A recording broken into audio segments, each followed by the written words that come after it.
Web Marketing That Works podcast, episode number 105, with today's guest, Josh Denning from The Tropical Entrepreneur.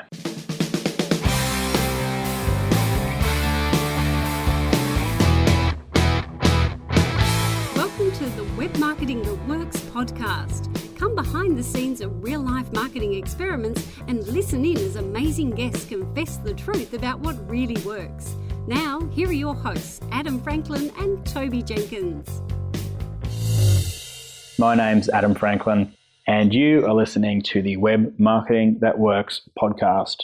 This is the show for people who love marketing on the web. You'll be taken behind the scenes of real-life marketing experiments, where we look at the good, the bad, and the ugly. We confess what's failed and reveal the truth about what really works. This show is brought to you by our book, which is also called Web Marketing That Works, and there's a special gift for you, our valued listener, which is the 33 free marketing templates from our book. Now you can get your hands on those at bluewiremedia.com.au/book. Okay, so today's guest is Josh Denning.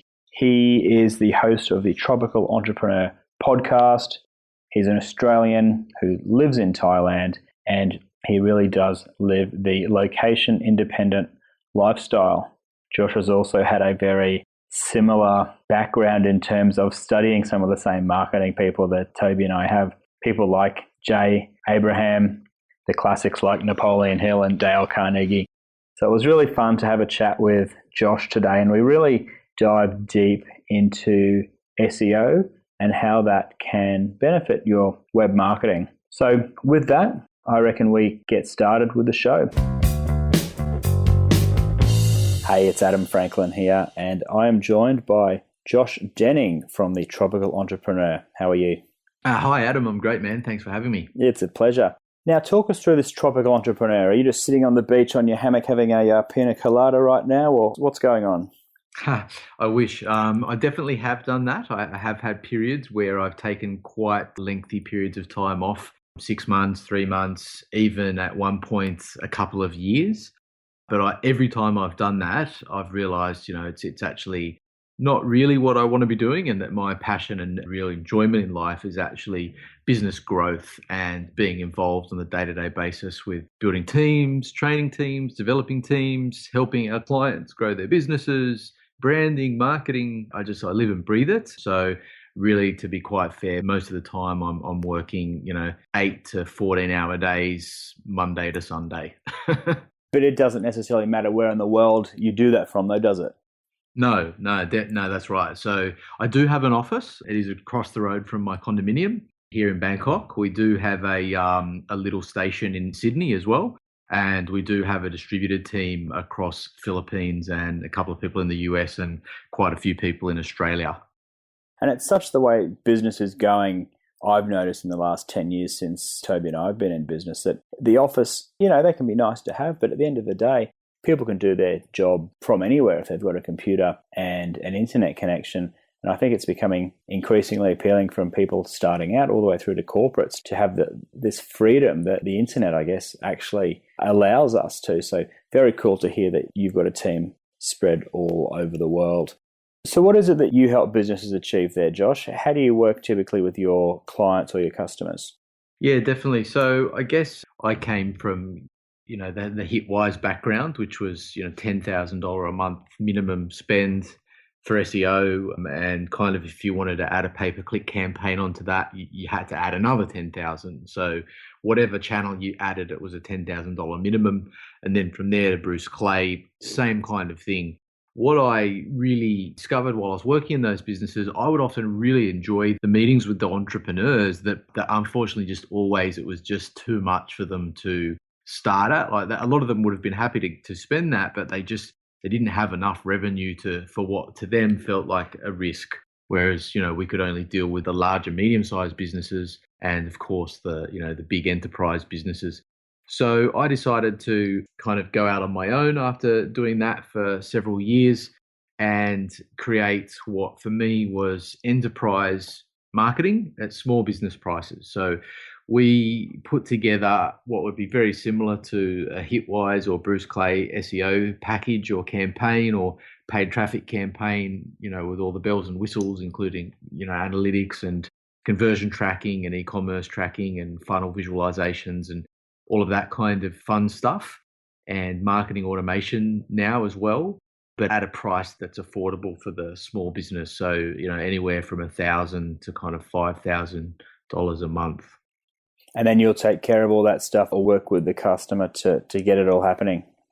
It's pretty much a complete done for you service. So we really like them to be able to just focus on what they do best. We just want to get the phone ringing, get the web forms coming in, get the email list filling up so that they can just, do their consultations or their quotes or their fulfillment or, their whatever, just really get. But I mean, I am starting to do some more consulting, and I have found there has been a bit of a trend now with business owners wanting to get a little bit more involved, wanting to know a lot more, wanting to, another part of our values was always to be, bring transparency to what was seen by a lot of business owners as a bit of a black box industry, a bit of a, it's a bit shrouded in mystery.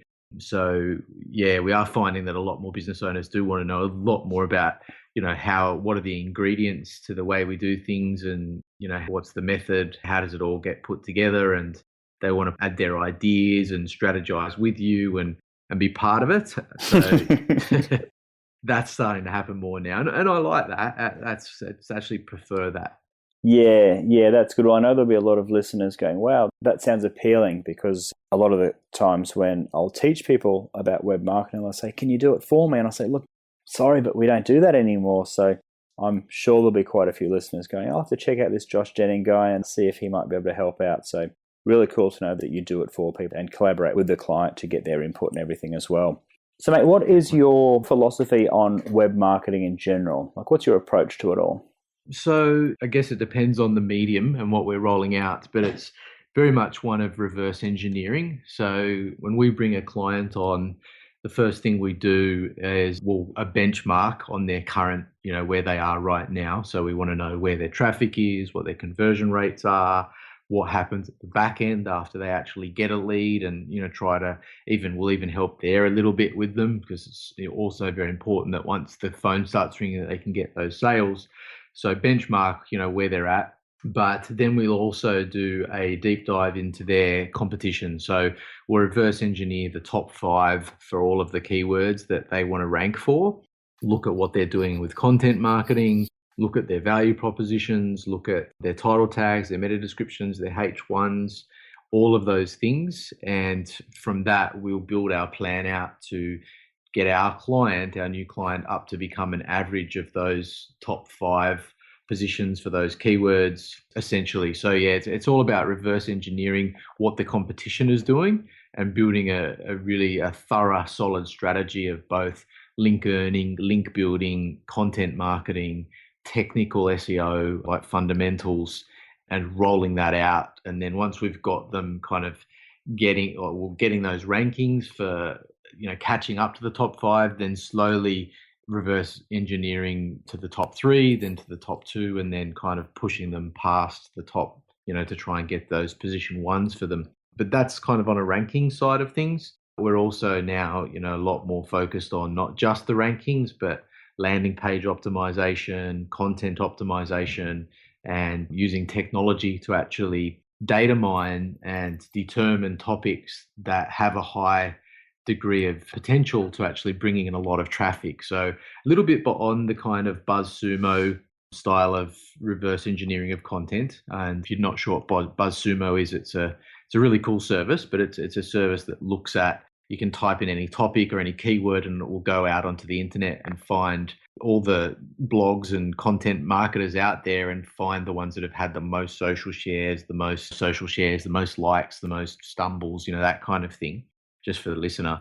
But we're going a little bit of a step further than that and using a platform called Inbound Writer that actually does a topic deep dive, and it looks at 36 different data points, including, keyword research, and I believe it probably APIs into SEMrush, and it looks at a stack of different things and it creates a U-curve for your topic. And you have to find a lot of the topics that people come up with when we look at them on the map, they're very, very regularly, like 9 times out of 10 topics that are given to us or that we're looking at are at the bottom of that U-curve, or half a U-curve, so to speak. And we then start mining it to get them up to the top of the U-curve. And at the top of the U-curve, that's like a content piece that has the potential to bring in 300, 400, 500 visits every single day consistently for like months or years even, as opposed to it being a one-hit wonder. But then we will double click into that. And then we also want to make sure that if it is at the top of the U-curve, that content, that traffic is actually coming from the proper client personas, like the real target market. To give you an example, one that we were looking at for ourselves recently was the ultimate guide to the Google Hummingbird update. And when we actually double clicked into it, because it was at the top of the U-curve, the 95% of that traffic was going to come from the word hummingbird. And when we double clicked into hummingbird, 90% of that hummingbird traffic was actually people that were, very passionate about the bird, not the update. So, which actually put that topic really back at the bottom of the U-curve and being a very low traffic topic. So reverse engineering, being very technology based, like trying to use technology to get that leverage, that edge on what we're doing for our clients. And I guess just trying to always lean on the side of being on the cutting edge of using technology blended with science, blended with art, if that kind of makes sense. Yeah, it's an interesting example you gave of the hummingbird example because, as you say, it's not good traffic if they're bird lovers, not SEO geeks. So that's quite interesting. So I wouldn't mind diving a bit deeper into SEO because I know it's a topic that a lot of listeners will often find quite confusing or quite mysterious, because I think that's the way a lot of SEO companies portray it. And a lot of the time I find clients and people I speak with in audiences are not terrified of SEO, but they would never contemplate taking it on board themselves. And it's one of those things like, outsource, give to somebody else straight away. But I wouldn't mind just covering some of the basics so that we can help wrap our head around what it is that is actually going on. Do you mind just giving us a sort of SEO 101, assuming that we're all rank amateurs and have only just heard about this SEO thing, and talk us through from scratch? Yeah, definitely. And, just to speak quickly to your point on, what a lot of SEO agencies do, and a lot of them definitely do that and try and make it feel like a very black box world and, very rocket science based, and like there's no way the client you'll ever understand. So there's no point, or it's our IP. So we're not going to talk about it. And I've, the last firm that I was a director and a partner of, we had about 800 clients, SEO clients on retainer. And there was a very big lead generation department. So I regularly, and I was the SEO director and then the Asia Pacific director of that business.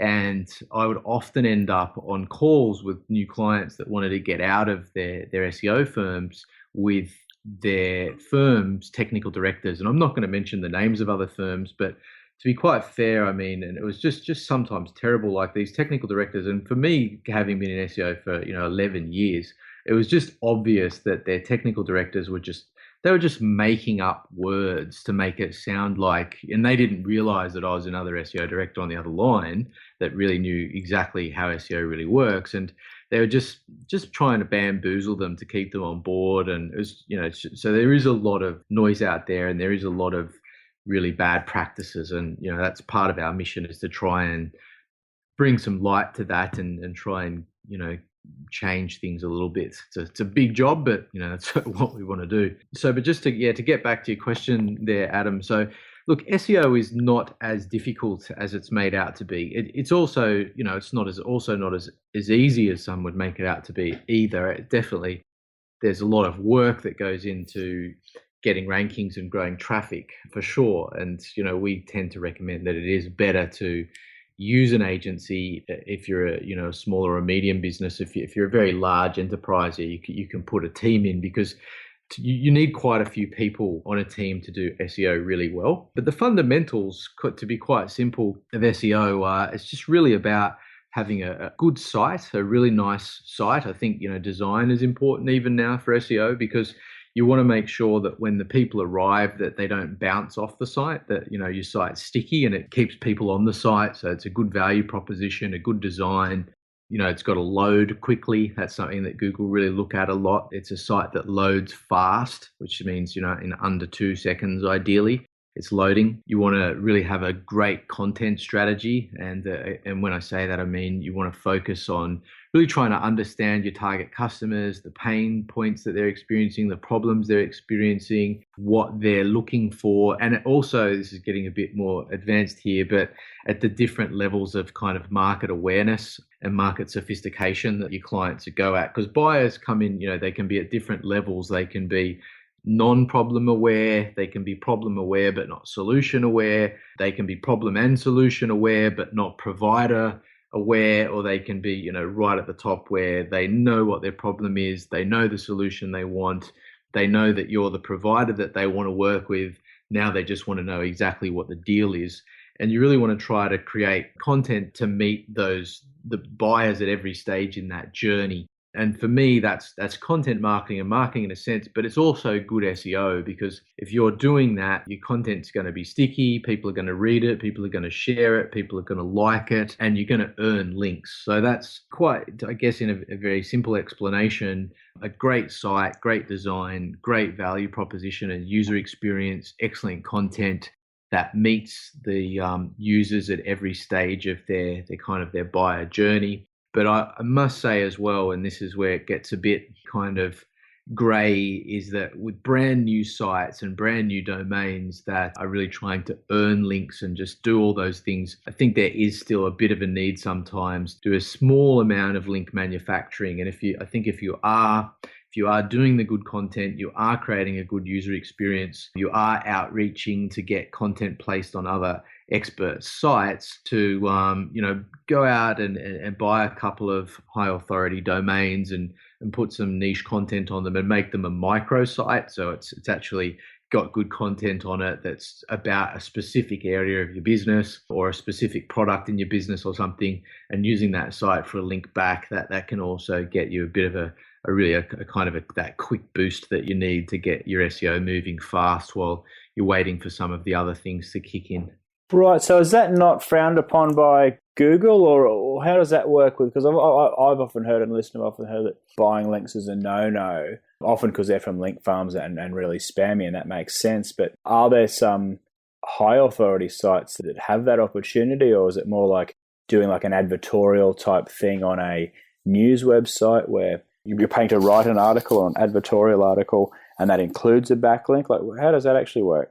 It is like, so, okay. So this strategy is not definitely, it's borderline. You're actually buying an entire website. So this is where you can go into auctions like Fresh Drop auctions, or name of one of the ones that we've used quite a bit slips my mind right now. I can come back to a link with it for you if you want to put it in the show notes. But essentially auctions where domains are being sold that have got high, and you really want to look at them carefully. So these are domains that have got a high trust flow, high citation flow, good domain authority, and that they were in a market or a niche that was the same as yours.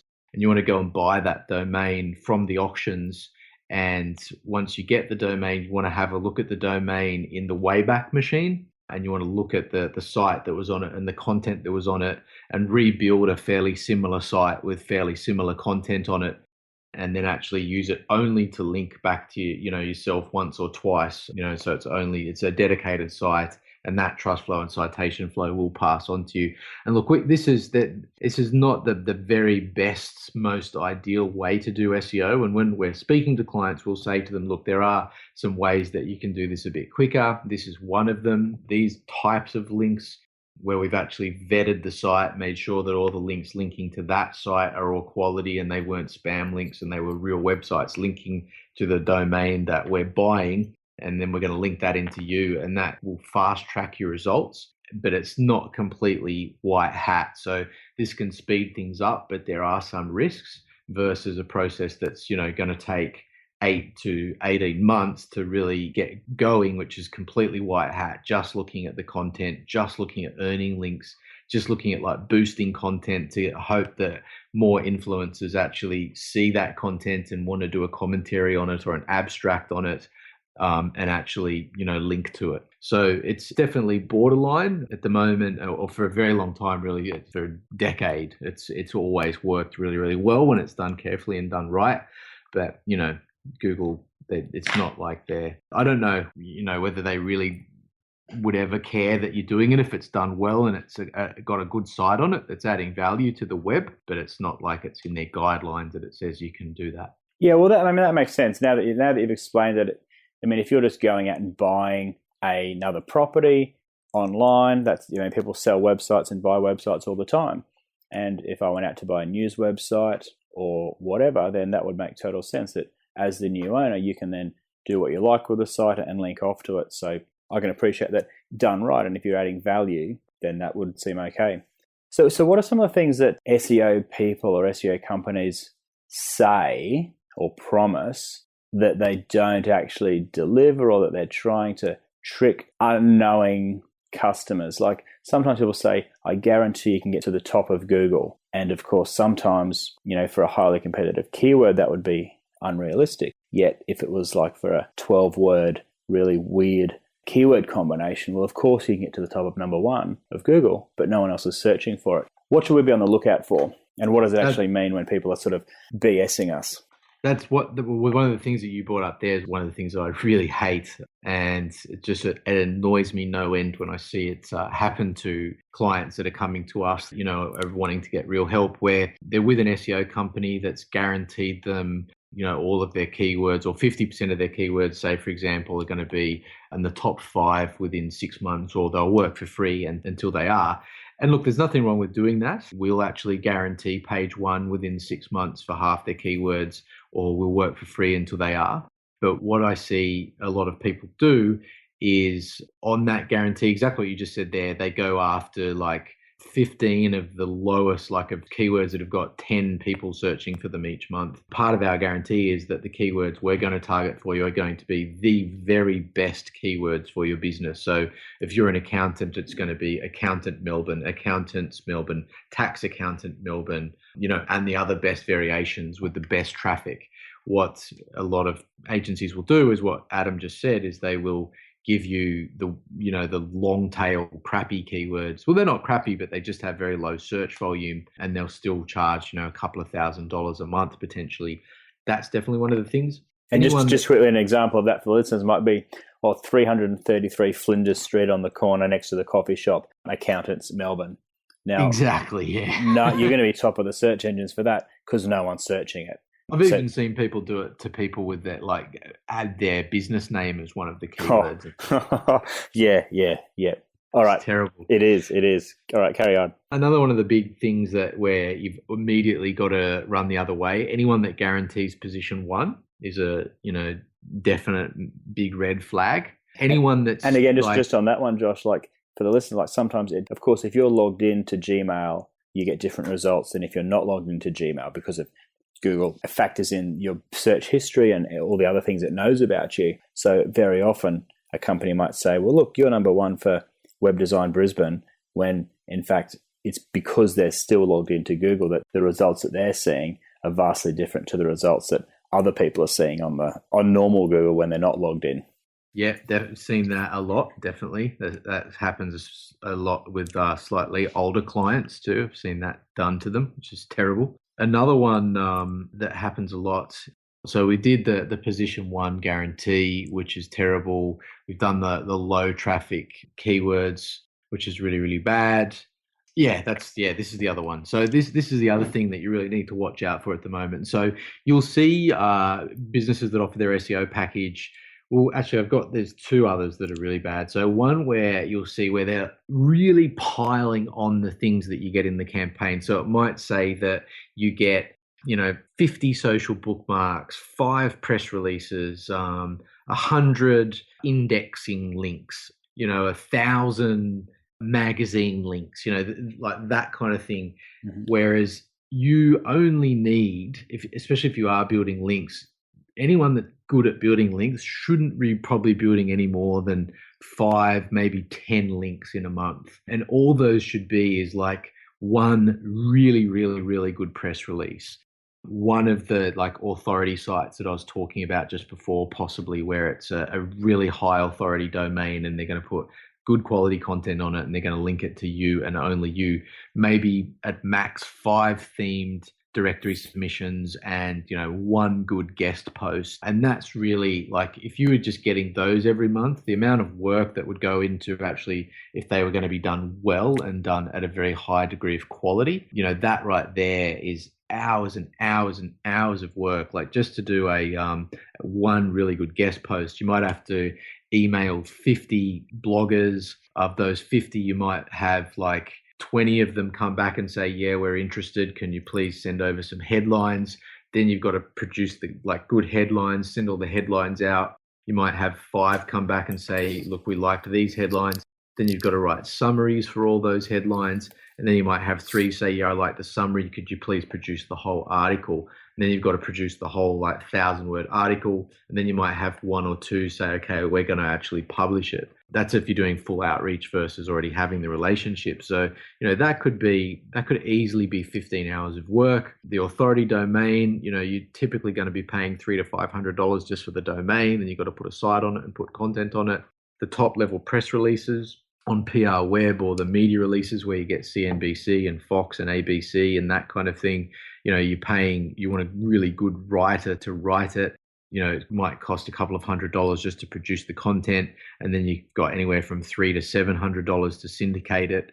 So good quality SEO is definitely expensive. So anytime where there's huge quantities of links being published and being sold either expensive or cheap, it's a scam. It's not truth. It's bad for your business, not good for your business. And the other big red flags are SEO companies that are cheap. So there's no way that anyone could do any kind of quality SEO, even if it's like for 10 keywords for under, like even at $500 a month, that is like, we will do that, but we're pretty much losing money to get you a result. And then we want to, and we'll tell you this in advance that we really need you at $1,000 a month spend because we want to start doing the guest posting and the content and everything like that as well. So, you've got to be really careful of the cheap guys. You've got to be really careful of the guys that are promising huge quantities of links. You've got to be super careful of anyone with a guarantee. If they do have a guarantee, including us, you want to look really closely at what they're actually doing. And anyone that's promising position 1, that you've got to be really careful of them as well. Nice. That's really given us some insight into what to keep an eye out for. Now, just quickly before I let you go, what sort of tools should listeners be using, or what sort of tools should they be asking their SEO person about in terms of just the tools that they're using day to day in terms of actually implementing or tracking or whatever with search engine optimization? Yeah, great question. So you really want to make sure that your SEO firm is quite good with analytics. Another thing, there's a lot of SEO firms out there that won't do anything in analytics once you're on board. They'll only look at rankings. So, you want someone that's going to get your conversion tracking set up for you, potentially a funnel visualization, but at minimum conversion tracking, and is going to actually give you analytics reports so you can see traffic growth. Of course, rankings, I think they're becoming a bit of an outdated way of measuring things, but it's still good to keep an eye on your rankings. Something like if you're, really sophisticated kind of inbound writer, like I was talking about before, where, you're tracking, using technology to select your topics. And then there are other things as well, like SimilarWeb, which allows you to look at the strategies of your competition really closely, like where are they getting all their traffic from, things like that. SEMrush is another great tool, which allows you to kind of look at all the keywords that your competitors are actually optimized for. What are they, that kind of thing. So, I think you just want to ask the questions about tools and just get a feel for whether your SEO company that you're talking to is using some tools and does have a good understanding of them. And they should be, they should have a good understanding of at least a few tools. At the very least, be good with Google Analytics, a rankings tool, and some kind of, competitive insight tool, I'd say would be the minimum. Awesome, mate. Thank you so much for that. Now, where can listeners go to find out more about you and to connect with you? And if you've got any giveaways or whatever, let us know all about that. Definitely, yeah. So I obviously do a podcast at the moment. It's over at tropicalentrepreneur.com, similar to Adam's great podcast here, where I bring on. Well, obviously Adam was on the show just recently, and I bring on other great marketers and experts in all different areas of online business. That'll actually be moving over to the agency site soon, but at the moment it's at tropicalentrepreneur.com. If you want to check out my agency, my agency's at smartroi.com.au. If you wanted to email me, I'd love to hear from you. I'd love to get an email. Any questions that you might have after listening to this, anything you want me to look at, I'd be more than happy to do a free competitive audit for you and actually have a look at what your competitors are doing and give you some insights there and try to see if we can identify any ways to get you some quick growth as well as some long-term growth. Be more than happy to do that. And obviously, if we put that blueprint together, you can either say, that was great and take it away and get it implemented by someone else, or get it implemented yourself, or, say, Josh, I love this. And, I'd love to talk to you more about possibly having us implement it for you. So if you wanted to do that, yeah, definitely just email me at josh@smartroi.com.au. And I'd be more than happy to do that for you. So yeah, smartroi.com.au, tropicalentrepreneur.com for the podcast, and my email, josh@smartroi.com.au. All right, Josh, thank you so much, mate, and I appreciate you coming on the call. You have yourself a great day. You too, listeners. We'll catch you later. And that's a wrap for my chat with Josh Denning from the Tropical Entrepreneur. A real insider's view into SEO, the pros and the cons. And it does sadden me sometimes to see companies and clients that have basically had SEO companies charging them thousands of dollars every month, but with no evidence of doing any work. No increase in inbound leads, no edits to the content. And it really is such a confusing area for some clients that they just have this faith in their provider, which is totally understandable, which is why it disappoints me that some people take their clients for a ride. Anyway, I hope we've uncovered some of the things that unscrupulous SEOs will try and do to pull the wool over your eyes and to keep collecting their monthly check. But once you understand how SEO works, it will really highlight what you need to look for in the SEO company, or if you just do it yourself, which is totally reasonable as well. If you've got a serious business, however, I do recommend considering an SEO company, but as long as they're working in partnership with you. They can't just do everything for you. They need you to come to the party, you to contribute some content, some thought leadership, and also to leverage your relationships too, because if you're looking to get good quality inbound links to your website, some dude who's your SEO guy isn't going to have the same influence with another company in order to try and get that backlink to be put in the first place compared to you. You're the person with the relationship. So you're the person that really needs to contribute to the SEO partnership as well. So it's not a one-way street. You and your SEO partner should be working in tandem to really get good results. And of course, Josh's agency is an option as well, Smart ROI.